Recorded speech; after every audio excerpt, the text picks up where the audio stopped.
ఆ రోజు చిరంజీవి గారు కొత్తగా పార్టీ పెడుతుంటే మనం కూడా కొత్తగా రాజకీయాల్లోకి వస్తున్నాం వారితో ఎందుకంటే రామారావు సార్ గారు అదే మనం మాట్లాడదాం సార్. నాకు మీ సాటిస్ఫాక్షన్ లెవెల్ తెలుసుకోవాలని ఉంది. మీరు ఓపెన్ గా 100 ఎన్ని మార్కులు ఇస్తారు? మేబీ 50-60% ఉండొచ్చు. 50% అంతే. ఓకే. ఎందుకంటే నేను ఇంక చేయాల్సింది చాలా ఉంది. రైట్.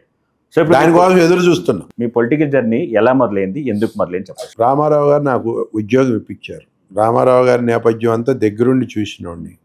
ఆయన ఎలా కష్టపడి పైకి వచ్చారు సినీ ఫీల్డ్లో కానీ రాజకీయ రంగంలో. సో ఆ టైంలో మేము రాలేకపోయాం. పిల్లలం, చిన్న ఫ్యామిలీస్, చేయాలన్న ఎఫర్ట్ చేయలేం. ఆ రోజుల్లో రాలేకపోయాం. తర్వాత చిరంజీవి గారు ఎప్పుడైతే పార్టీ పెట్టారో చిరంజీవి గారిని కూడా నేను రామారావు గారి రేంజ్లో ఊహించుకున్నాను. ఓకే. ఎందుకంటే వారు కూడా కొత్తగా పార్టీ పెడుతున్నారు.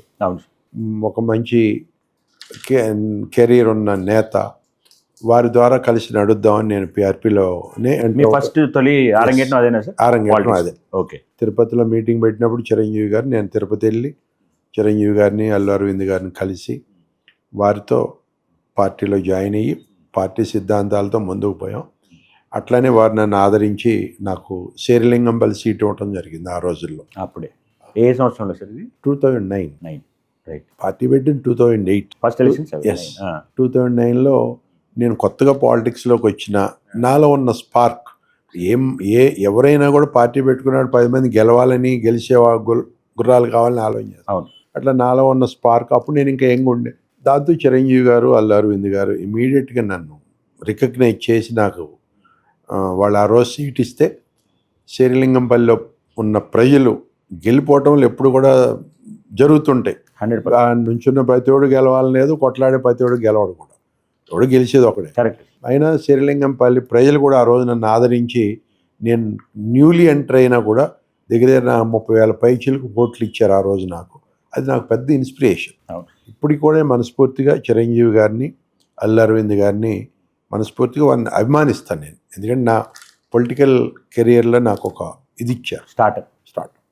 ఆ రోజు వారు ఇచ్చి ఉండకపోతే వాళ్ళు నేను ఏ స్టేజ్లో ఉండేవాడిని, ఈ 50-60% దాకా కూడా వచ్చేవాడిని కాదేమో. సో అట్లా శేరిలింగంపల్లి ప్రజలు కూడా నా మీద, ఎందుకంటే అప్పటికే నేను బిల్డర్గా ఎస్టాబ్లిష్ అయ్యి ఉన్నా అక్కడ ఆ ప్రాంతంలో, ఇచ్చారు. దాంతో రాజకీయాల్లోకి ముందుకు రాగలిగా.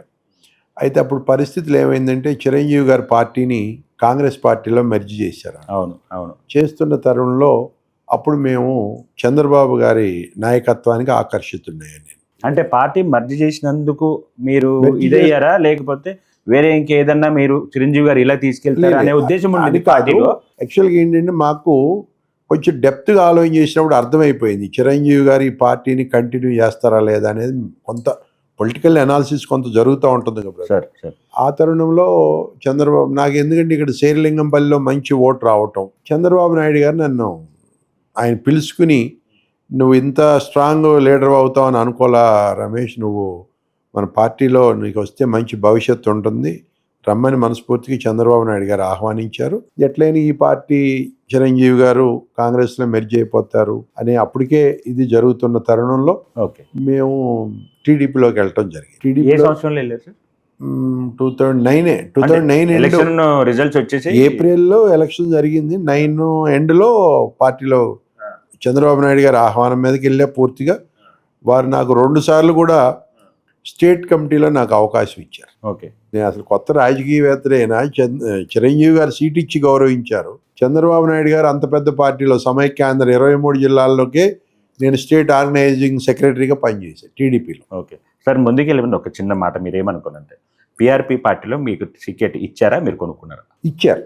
అంటే పిఆర్పిని అందరూ తేలిగ్గా చూస్తారు. అదే ఆ క్లారిటీ మీ ద్వారా, ఎందుకంటే తప్పు. చాలా మంది రూమర్స్ అనేక మంది మాట్లాడుతుంటారు. మీరు పర్సనల్ గా దాని నుంచి వచ్చారు కాబట్టి మీరు కంటే ఎక్కువ ఎవరు ఎగ్జాంపుల్ ఉంటారు. పూర్తిగా అసత్యం బ్రదర్.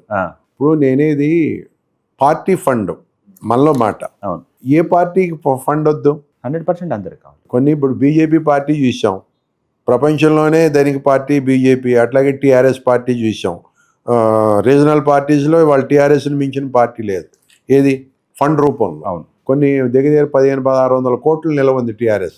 సో పార్టీ ఫండ్గా ఇప్పుడు ఎక్కడో బ్యానర్లు వేయాలి, బ్యానర్ యాడ్కి ఒక ₹1,00,000 4,00,000 బిల్లు ఉంటే పే చేయడం పెద్ద ఇష్యూ కాదు, మాకు కూడా తెలుసు అలాంటి కదా. ఖర్చులు అది కామన్. అంతేగాని ఎప్పుడు కూడా కామనే. అల్లు అరవింద్ గారు కానీ చిరంజీవి గారు కానీ ఒక్క పైసా మా దగ్గర నుంచి ఆశించింది కానీ మేము ఇచ్చింది కానీ లేదు, ఇది సత్యం. ఎందుకంటే చాలా విస్తృతంగా పబ్లిసిటీ చేసుకొచ్చారు.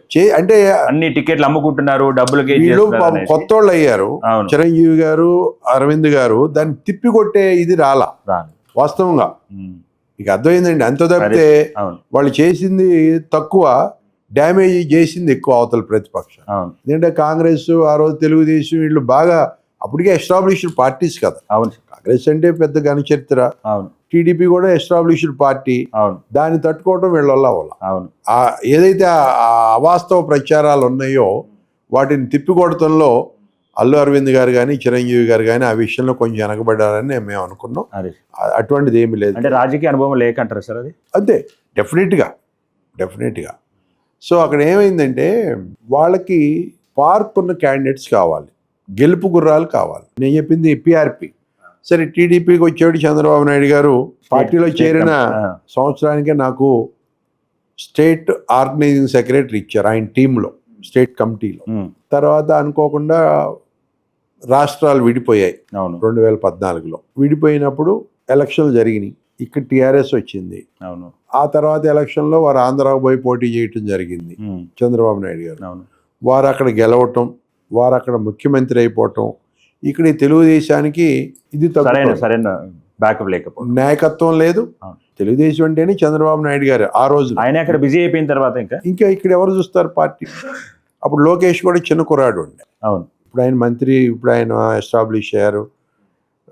వేరు ఆ రోజున 14లో చంద్రబాబు నాయుడు గారు అక్కడికి వెళ్ళిపోయినాక ఇక్కడ పార్టీని మోసేది ఎవరు? ఎవరికి మేము సమాధానం చెప్పాలి? అందుకే మేము ఒక రేంజ్లో, అంటే range in the sense state organizing సెక్రటరీగా చేసి నేను ఎవరి దగ్గరికి పోయి నేను సమాధానం చెప్పగలుగుతాను? అట్లా అని పార్టీని వదిలేయాలని ఆలోచన లేకపోయినా అప్పుడు కూడా తప్పని పరిస్థితుల్లో మనం తెలంగాణలోకి వచ్చాం. మనం వచ్చేప్పటికే 30-40 ఏళ్ళు అయిపోతుంది.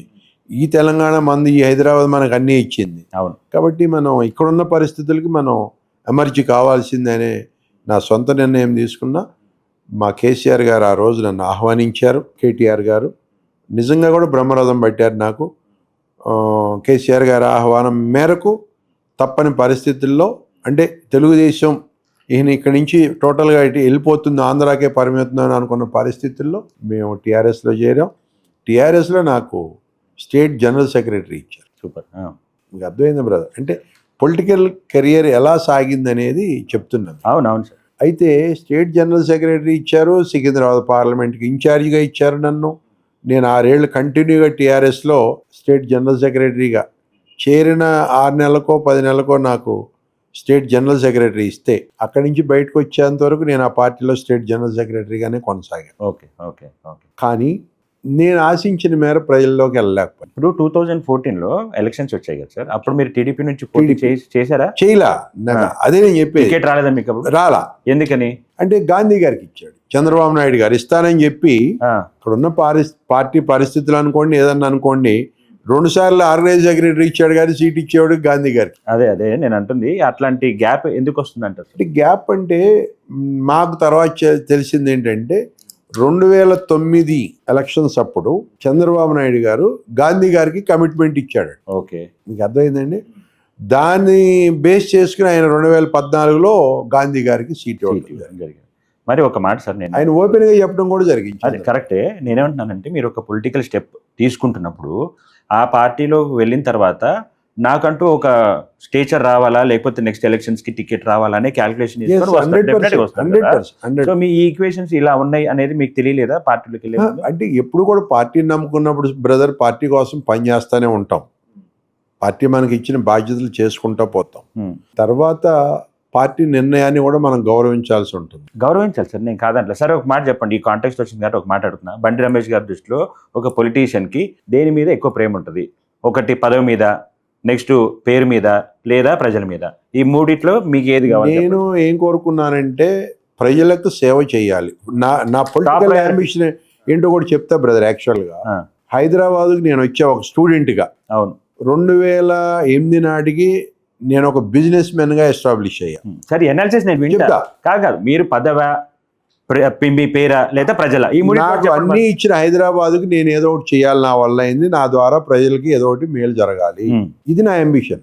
సరే ఓకే, నేను ఏదో ఒక సేవా సంస్థ పెట్టుకున్నా, నేను ఏదో నా దగ్గర 1 లక్ష 2 లక్షలు 10 లక్షలు నా ఎఫర్ట్ చేస్తా, కానీ ఎంత మేర, ఇట్స్ వెరీ లిమిటెడ్. దానికి పవర్ యాడ్ అయితే ఇంకా ప్రజల్లోకి చొచ్చుకుపోవటానికి, ఇంకా సేవ చేయడానికి అవకాశం ఎక్కువ ఉంటుందని ఆలోచన చేశాను. ఓకే, ఆ రకంగా ప్రజలకు సేవ చేయాలనే ఆలోచనతో నేను రాజకీయాల్లోకి వచ్చా. రైట్.